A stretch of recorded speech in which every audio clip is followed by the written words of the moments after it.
नमस्कार, स्वागत है आप सभी का फ्रंटलाइन 24 में। मैं हूं आपके साथ साहिबा सिंह। महाराष्ट्र और झारखंड विधानसभा चुनाव के बाद गिर जाएगी नरेंद्र मोदी की सरकार। नीतीश और नायडू देंगे इंडिया गठबंधन का साथ। नीतीश हो सकते हैं प्रधानमंत्री। देखिए पूरी रिपोर्ट। एक तरफ झारखंड और महाराष्ट्र में विधानसभा चुनाव हो रहा है, तो दूसरी ओर बिहार में अंदर ही अंदर सियासी खिचड़ी पक रही है। सवाल उठने लगे हैं कि केंद्र की नरेंद्र मोदी सरकार चंद दिनों का मेहमान है। मुख्यमंत्री नीतीश कुमार नरेंद्र मोदी को जोड़ का झटका देने वाले हैं। राजनीतिक विश्लेषक मानते हैं कि नीतीश कुमार का हर मांग इंडिया गठबंधन ने मान ली है। बस इंतजार है दोनों राज्यों में विधानसभा चुनाव संपन्न होने का। महाराष्ट्र और झारखंड में ज्यों ही चुनाव संपन्न हो जाएगा, केंद्र की गठबंधन सरकार गिर जाएगी। इस पटकथा का स्क्रिप्ट लिखा जा चुका है। बताया जा रहा है कि नरेंद्र मोदी का दिन लद गया है और इन्हें सिर्फ नीतीश कुमार ही नहीं, आंध्र प्रदेश के मुख्यमंत्री चंद्रबाबू नायडू भी पटकनी देने के लिए लगभग तैयार हो गए हैं। भाजपा नीतीश कुमार को कमजोर करने के लिए जो चाल चल रही है, उसे राजनीति के माहिर खिलाड़ी नीतीश कुमार पूरी तरह समझ चुके हैं। तभी तो पिछले दिनों एनडीए की बैठक में उन्होंने इशारे में भाजपा को नसीहत दे दी है। गिरिराज सिंह जो भाजपा के इशारे पर सांप्रदायिक सौहार्द बिगाड़ने का खेल शुरू किया था, इससे नीतीश कुमार बेहद नाराज हैं। एनडीए की बैठक में गिरिराज सिंह की बोलती बंद थी।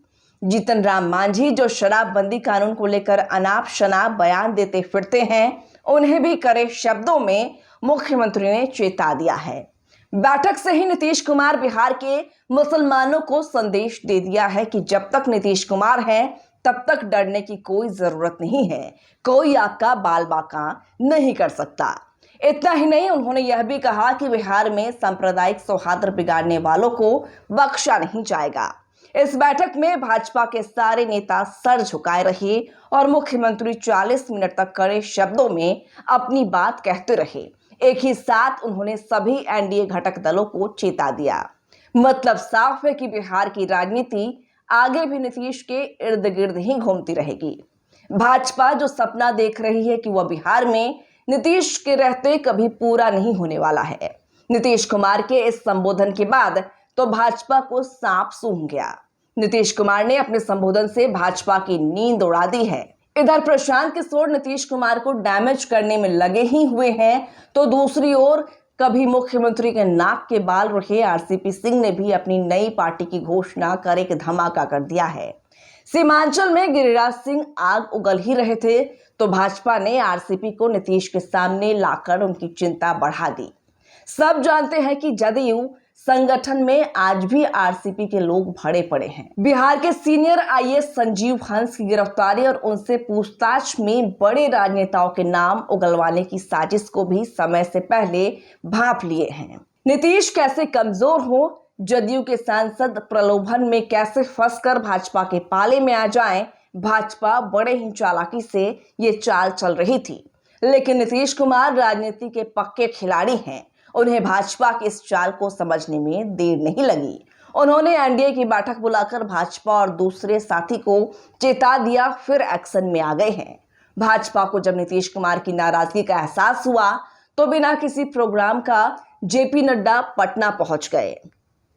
इतना ही नहीं, नरेंद्र मोदी के सबसे करीबी उत्तर प्रदेश के राज्यपाल आनंदीबेन पटेल मोदी की दूत बनकर पटना पहुंच गई। वे 4 दिनों तक पटना में रुकी रहीं, मुख्यमंत्री से मिली और मान मनोबल का दौर शुरू हुआ। लेकिन बात आगे बढ़ गई थी। सपा के राष्ट्रीय अध्यक्ष अखिलेश यादव ने बयान दिया कि हम नीतीश कुमार के कहने पर इंडिया गठबंधन में आए थे, लेकिन वही हम लोगों को छोड़कर चले गए। अखिलेश ने नीतीश कुमार को सामाजिक न्याय का पुरोधा बताते हुए कहा कि हम लोगों को उम्मीद है कि इंडिया गठबंधन के सूत्रधार नीतीश कुमार जल्द हम लोगों के साथ आएंगे। बिना देर किए नीतीश कुमार के राजनीतिक सलाहकार केसी त्यागी भी एक कदम आगे बढ़कर अखिलेश की जमकर प्रशंसा कर दी है। इंडिया गठबंधन के हर नेता और दल नीतीश कुमार को दिल से पसंद करते हैं। बताया जा रहा है कि अखिलेश यादव के बाद इस काम को मुकाम तक पहुंचाने के लिए शरद पवार को यह जिम्मेदारी दी गई है। शरद पवार का संबंध दोनों मुख्यमंत्री नीतीश कुमार और चंद्रबाबू नायडू से मधुर है और वे राजनीति के चाणक्य भी माने जाते हैं। झारखंड और महाराष्ट्र चुनाव के बाद केंद्र की भाजपा सरकार रहेगी या जाएगी, इस पर बहसबाजी शुरू हो गई है। लेकिन नीतीश कुमार कब क्या करेंगे, यह उनके पुत्र निशांत को भी नहीं पता चल पाता है। पार्टी में जिन लोगों पर नीतीश कुमार को संदेह है, उन्हें साइड लाइन धराया जा रहा है। कहा तो यहां तक जा रहा है कि इंडिया गठबंधन और नीतीश कुमार के बीच हर कुछ तय हो चुका है। वे इंडिया गठबंधन के पहले या दूसरे नंबर के नेता होंगे। होगा क्या यह तो नहीं पता, लेकिन नरेंद्र मोदी की सरकार पर खतरा मंडराने लगा है। नीतीश कुमार की खूबी है कि वे हर साजिश को समय से पहले भांप लेते हैं और फिर चुप्पी साध लेते हैं। वे जो कुछ फैसला लेते हैं, बाहर किसी को भनक तक नहीं लगता। इसलिए नीतीश कुमार पर कोई भी भविष्यवाणी करना जल्दबाजी होगा। लेकिन इतना तय है कि झारखंड और महाराष्ट्र विधानसभा चुनाव के बाद देश की राजनीति में बड़ा धमाका होना लगभग तय है।